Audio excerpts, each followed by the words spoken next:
A major development at the southern border where fentanyl seizures are now dropping by 30%, according to new Custom and Border Protection data. For years, a rise in trafficking led to one of the most dangerous drug epidemics in our nation's history. But new data suggests the worst may be behind us. NewsNation's Jorge Ventura is live in San Antonio, Texas. Jorge, good afternoon. Talks about these new numbers leading to a drop in trafficking has some people excited. Can you break it down for us?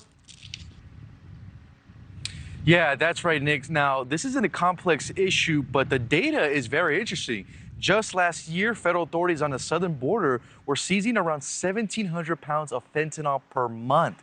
This year, that number has already dropped to 746 pounds. So that drop is already more than half in just 1 year. Now, this is coming as the Trump administration has made fentanyl trafficking a national security issue, threatening Mexico with tariffs and pressuring the country to crack down on fentanyl production. Mexican President Claudia Sheinbaum did respond by deploying 10,000 troops to its northern border. Now, the drop in fentanyl seizures at the southern border is still something of a mystery. That's according to anti-drug agents and researchers who say that fentanyl is still widely available and very cheap in the United States. And when it comes to overdose deaths, well, those are dropping as well. Overdose deaths are down 27% last year compared to 2023. And according to the Washington Post, U.S. seizures at the border are down almost 30% for the first half of this fiscal year compared to the same time period last year. Now, a source that I spoke with in Mexico is telling me that this drop in seizures does show that U.S. government pressure on Mexico to crack down on fentanyl production is working. In May, U.S. authorities, including ICE Homeland Security investigations, worked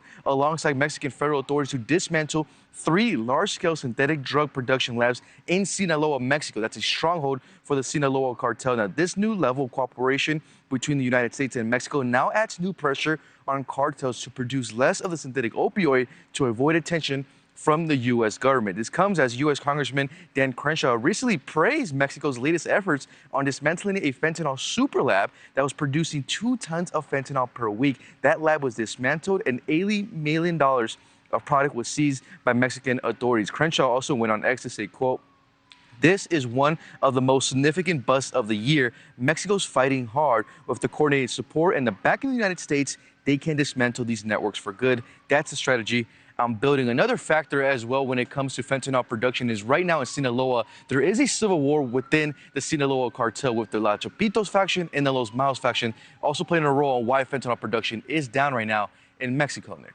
But the drop in those numbers is definitely good news. Jorge, thank you so much. Thank you for watching. Subscribe below and download our NewsNation app right now on your phone, and you will get fact-based, unbiased news for all Americans.